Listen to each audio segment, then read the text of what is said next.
Hi everyone, I'm Victoria and welcome back. Today is a supernatural reaction video. It's Monday, so supernatural. I'm very excited to bring out a part two to a video I did a long time ago. It was actually a requested video to do the missing 411 cases. Well, this is a part two to that. I said I would come back and here we go. So let's go ahead and get started.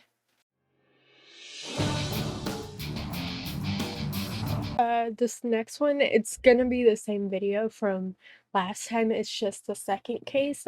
This case, it looks like it's Bart Schuler? Let's see. Bart Schleyer, an Schleyer. accomplished wildlife biologist with experience in the grizzly bear recovery project in Yellowstone and the tiger conservations in Siberia. Ooh, good for him. Paradoxically, Schleyer was also an avid hunter, and he was prone to Yes, spending because those weeks or two go even together. months in the wilderness, bow hunting wildlife. Schleyer was last seen alive by the pilot who flew his chartered float plane to Reed Lakes in the Canadian Yukon Territory on September 14th, 2004.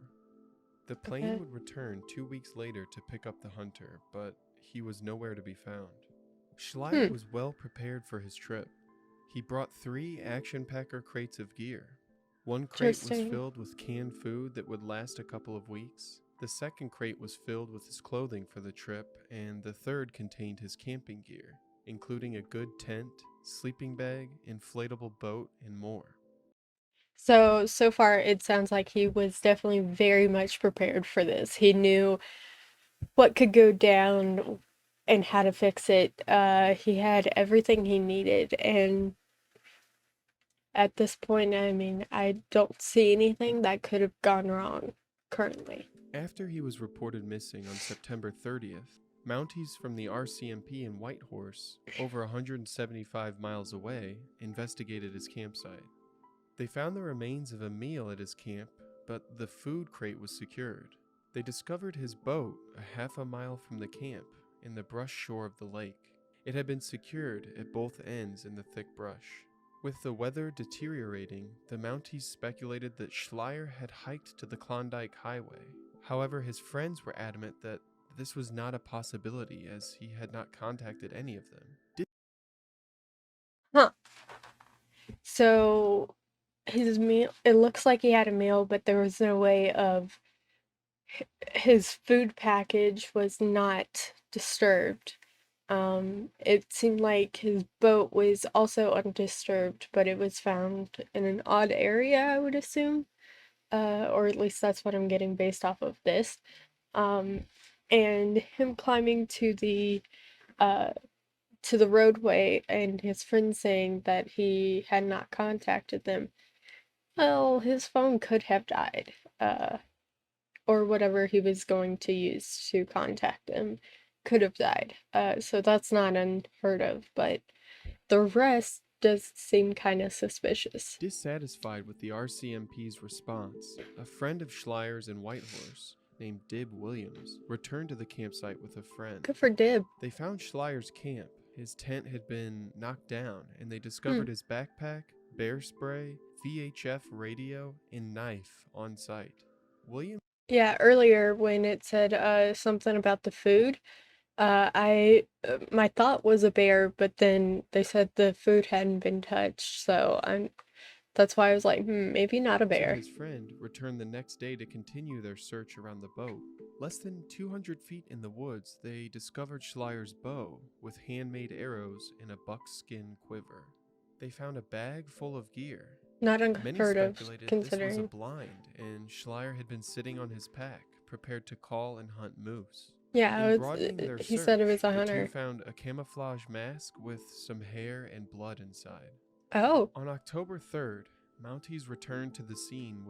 so the camouflage mask, that part is that's when you should be worrying. All the other ones were like, it seemed like he was still alive, he was probably walking around, but the mask with the blood, I mean, I guess it could be like bear blood or, moose blood or whatever animal they have around here. But It's kind of suspicious that it was inside of the mask, though. with conservation officers and civilians to begin a grid search. Further searching turned up a baseball cap, camouflage pants, and camera. These What was were on the not camera? damaged, scratched, torn, or bloody. Well, did you look at the camera? Did you see what was on it? Bones were discovered 200 feet away. Were they The human? teeth were used to identify the bones as those of Schleyer. Okay, then that is when you're definitely sure that he didn't make it. But what happened is the Speculation centered on a bear or wolf attack. which is what I thought, However, but it there didn't was no seem right. sign of a death struggle nearby.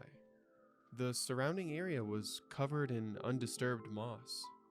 The clothing would have So, been damaged and yeah. soaked with blood. Additionally, scat from bears and wolves nearby were collected and tested. While they did contain bone, there was no sign of fabric. I mean, bears and wolves eat other animals, including fish. Bears eat fish. Wolves eat other meat.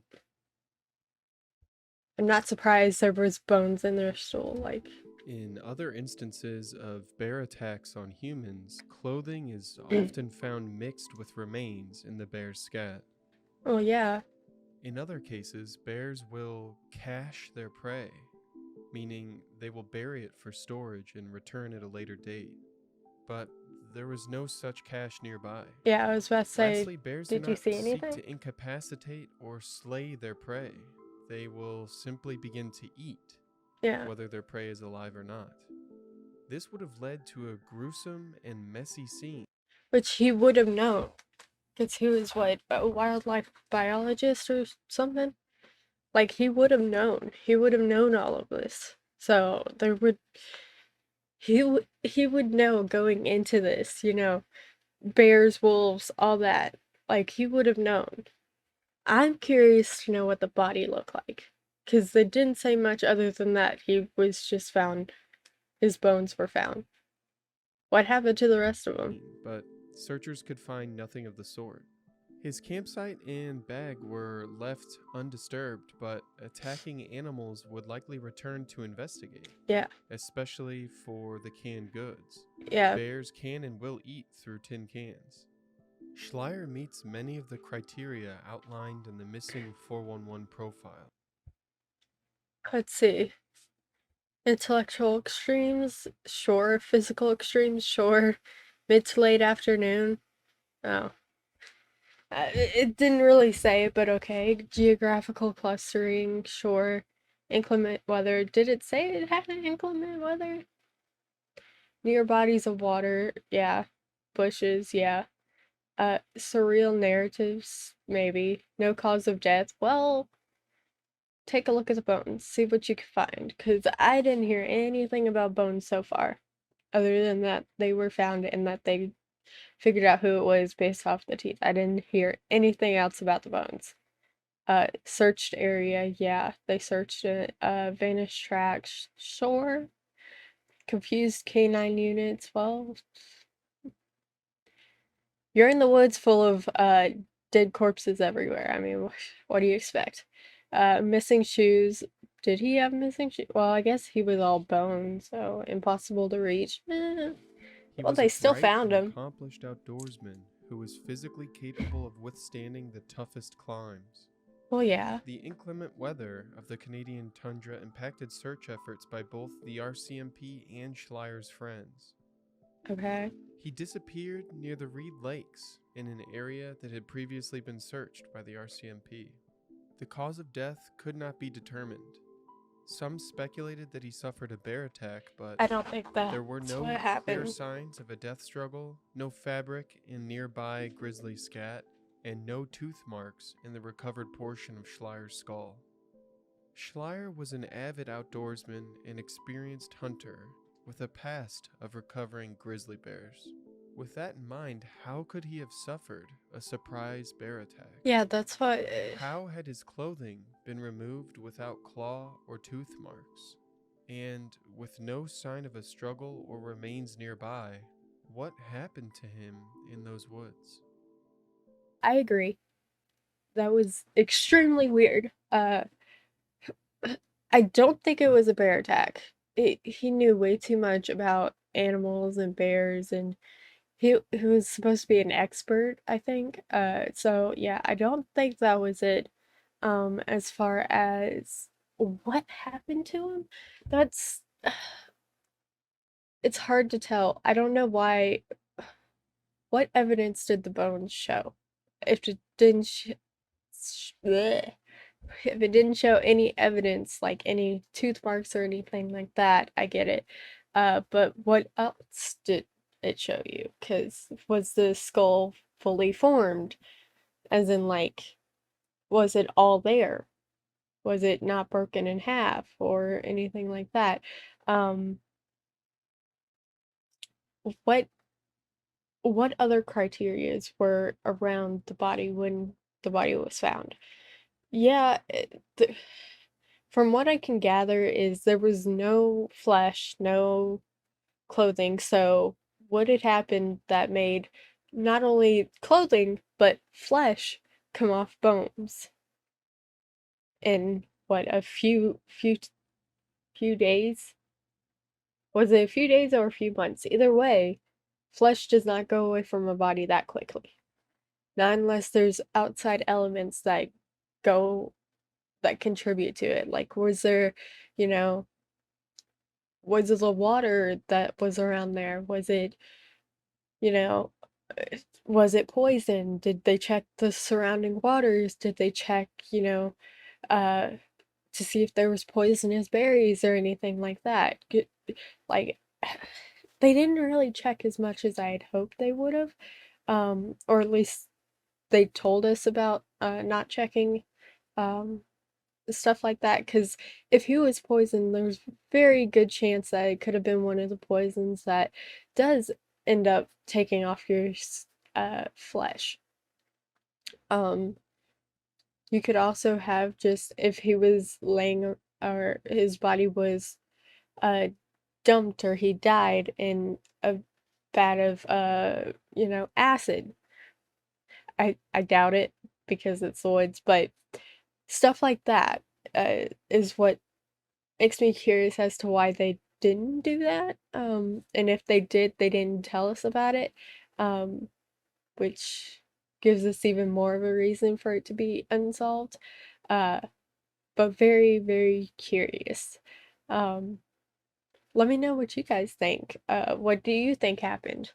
Um, Let me know in the comments below what you want me to react to or play, because I do gameplays as well. Let me know in the comments below. Make sure to leave a like, subscribe, and comment on this video. Yeah, I have to every once in a while, or else it's not YouTube.